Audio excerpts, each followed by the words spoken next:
Hamas, tahu nggak Hamas siapa? Nggak tahu kan? Kita taunya Palestina.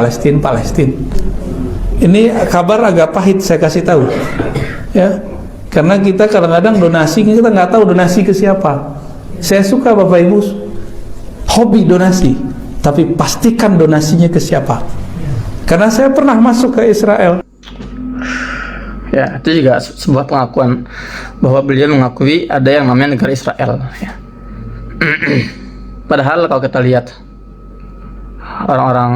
sebagian orang-orang Barat yang bukan Muslim, ketika mereka datang ke Israel itu mereka nggak nyebut Israel, mereka nyebutnya Palestina. Saya mau datang ke Palestina, tapi beliau dengan bangganya mengatakan saya pernah datang ke Israel. Itu Palestina, Ustaz. Itu Palestina yang dijajah oleh Israel. Itu kita masuk 7 kali diperiksa, nggak bisa bawa barang-barang. Maka pastikan kalau kita donasi ke lembaga yang diakui oleh pemerintah dan lewat jalur pemerintah, hanya itu satu-satunya jalur. Jadi tolong pastikan ketika donasinya ke lembaga yang lewat jalur pemerintah, hanya itu. Kalau nggak bisa masuk. Jadi kalau dia bilang nggak ada donasi yang bisa masuk kecuali melalui pemerintah, ini fitnah yang sangat luar biasa. Ini bahaya teman-teman. Jadi dia itu seolah mengatakan bahwa semua lembaga-lembaga kemanusiaan Indonesia yang kirim bantuan ke Palestina itu dusta, bohong, nggak nyampe. Itu nggak ada itu. Jadi yang saya lakukan ini itu uang pribadi saya nih. Saya bagi-bagi ribuan paket sembako misalnya, kemudian ribuan iftar menu buka puasa, saya kirim bantuan medis ke pihak pemerintah. Itu berarti pakai duit saya itu duit orang Indonesia dan bisa masuk. Jadi Buya Rozi ini, Ustaz Rozi ini mungkin Allah berapa kali ya dia masuk sekali mungkin ke wilayah Palestina di wilayah tepi barat, kemudian menyimpulkan semuanya. Ya iya, kalau ente lewatnya checkpoint Israel nggak bisa bawa duit sebanyak itu ke Palestina. Makanya sini ke Gaza dong, sini main ke Gaza. Jangan asal ngocos itu mulutnya, gitu loh.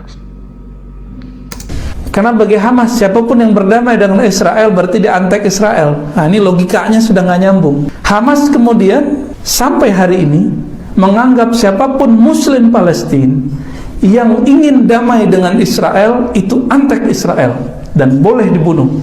Ya Allah, ini sebuah fitnah yang sangat keji dan memalukan keluar dari mulut seorang tokoh agama yang banyak didengar suaranya. Mana ada Hamas membolehkan membunuh sesama Muslim hanya karena berbeda pandangan politik. Ya, ini keterlaluan. Saya sudah buat konten sebelumnya tentang Hamas dan Fatah. Saya hidup di Gaza ini nggak sehari 2 hari, 12 tahun saya di Gaza. Teman-teman saya itu ada anak-anak muda yang simpatisan terhadap Hamas, simpatisan Hamas gitu ya. Teman-teman saya juga ada simpatisan Fatah. Teman-teman saya ada simpatisan Jabhah Sya'biyah, Jihad Islami. Dan kita semua nggak ada itu kata-kata yang mengatakan Hamas memperbolehkan membunuh Muslim yang beda dengan dia, artinya yang mau berdamai dengan Israel disebut antek Israel dan boleh dibunuh. Antum perhatikan Ustaz, antum itu yang antum tuduh siapa itu? Itu bukan orang sembarangan. Mereka yang mengorbankan darah dan nyawanya untuk mempertahankan negeri Palestina, negeri para nabi. Mereka yang mempertahankan, mereka yang mengorbankan dengan darah dan nyawanya. Masjidil Aqsa itu dipertahankan oleh siapa? Oleh para pejuang Palestina di Gaza. Entah itu Hamas, entah itu Fatah, entah itu Jihad Islami. Dan kita kalau ngomong ini ngeri banget, hati-hati. Dari Abu Umamah, dia mendengar Rasulullah SAW pernah bersabda, La tazalu ta'ifatun min ummati ala ad-din zahirin li'aduwwihim qahirin la yadurruhum man khalafahum illa ma asabahum min la'wa hatta ya'tiyahum amrullah wa hum kadzalik. Qalu ya Rasulullah wa aynahum? Qala bi Baitul Maqdis wa aqna fi Baitul Maqdis. Kata Nabi SAW, akan ada satu golongan kecil, ta'ifah dari umatku yang senantiasa berjuang tampil dalam kebenaran dan selalu menggetarkan, berhasil memukul mundur musuh-musuhnya. Dan mereka akan dilecehkan, akan direndahkan, akan difitnah. Tapi itu nggak berdampak pada semangat mereka. Nah, dan mereka tetap dalam kondisi seperti itu, dalam kondisi tampil dalam kebenaran, kemudian tidak tunduk dengan musuh-musuh mereka. Mereka konsisten istiqomah sampai mereka meninggal. Nah, para sahabat bertanya, ya Rasulullah, mereka di mana? Apa jawabannya? Hum bi Baitul Maqdis wa aknaf Baitul Maqdis. Mereka itu orang-orang di sekitar Baitul Maqdis, di Baitul Maqdis dan sekitar Baitul Maqdis. Ya, kalau para ulama hari ini menyebut para pejuang-pejuang Gaza inilah, mereka inilah yang dimaksud oleh hadis Nabi itu. Mereka yang dimaksud dalam hadis Taifah Mansurah itu.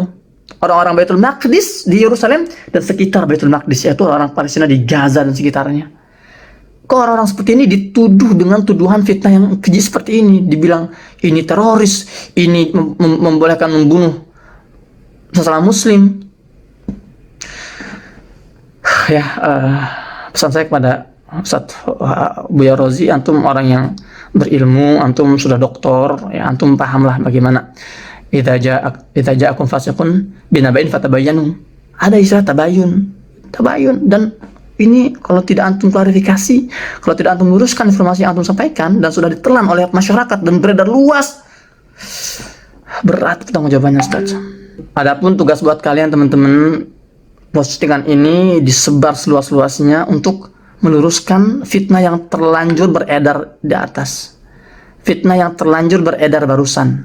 Tolong diluas. Antum punya kewajiban yang sama dengan yang saya miliki, yaitu untuk menyampaikan informasi yang sesuai agar fitnah berhenti, agar fitnah ini tidak terus meluas. Demikian, semoga bermanfaat. Saya Muhammad Hussein. Assalamualaikum warahmatullahi wabarakatuh.